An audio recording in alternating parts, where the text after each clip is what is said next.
Good morning. Welcome to week 2 of the Symposium. So excited to see you all. This is truly a global conference, and I have seen people from all over the globe.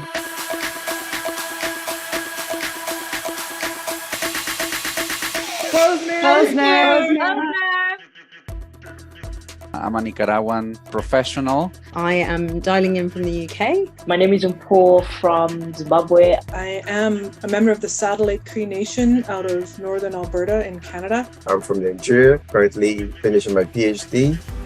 So without further ado, I'm excited to announce digging into decolonization in a global network, practical steps to decolonize evaluation, decolonizing aid, sharing power through co-creation, decolonization from the perspective of African women, decolonization, a view from both the center and the periphery. I'm actually just thrilled that this is a topic that's even being discussed. Decolonization in the context of global disability rights movement.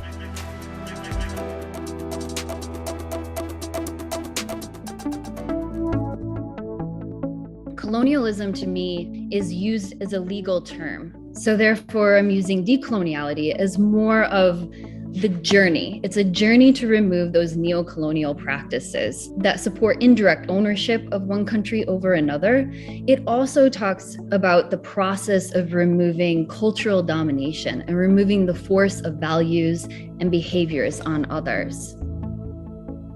It can be really difficult when using this type of terminology to have a unified understanding because there are so many different contexts and uses of it.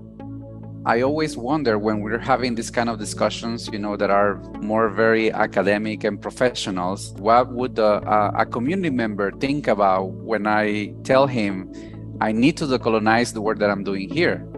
For us as African women, it's also very different when we think about decolonization. It has to be a process where we are allowed to think, to feel, to act, to reimagine life without someone else telling us what to do.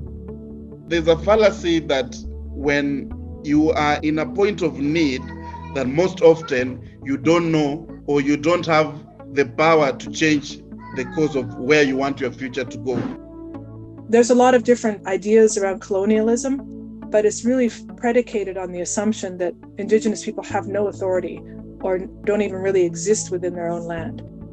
To what extent is what we're providing locally relevant and empowering or harnessing the existing power that's already there within the community?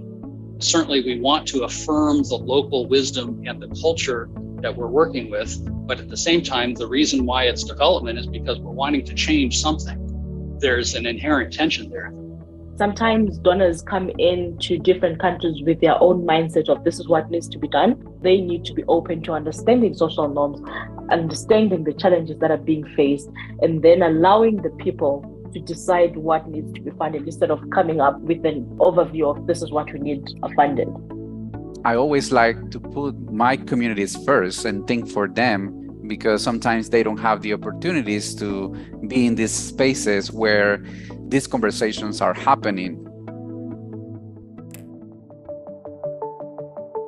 Localization is one path that you can take in a very micro way to make those changes and decolonialize the field. I think there are two main goals of localization: money directly to local actors, as well as empowering local actors to play a role in agenda setting, not just the international donor community. As one of my colleagues said, money is power, but also decision-making is power. At Global Giving, one of our other core values is listen, act, learn, repeat. So we have an iterative approach to change. This is part of what decolonization practice looks like for us. And you can see number 1 here is around sharing power and co-creating solutions.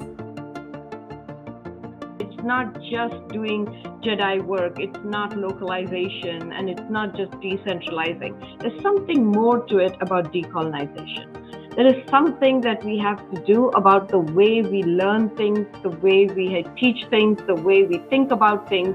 For me, that means decolonization is about decolonizing our minds.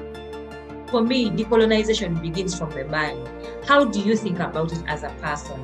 When I saw the symposium, I was optimistic coming here because I knew that the people that I'm going to speak to have the same mind that I have. Why do we want these better relationships between scientists or policymakers or advocates or whomever and Indigenous knowledge practitioners? We want to have societies which better reflect equality and equity. We want to have societies which have justice for all and don't have different health and educational outcomes based on race or other kind of differentiating factors. We have been brought up in highly colonized systems. So I think it is important for us to be able to shed our baggage unless we say enough is enough, unless we become the change we want to see. We will not be addressing either power at the center or power at the periphery. We all need to become powerless. Use our power for powerlessness in order to ensure empowerment of the other. But let's not be afraid. Let us ensure that that power that we give the powerless people comes from the fact that we are servant leaders of today.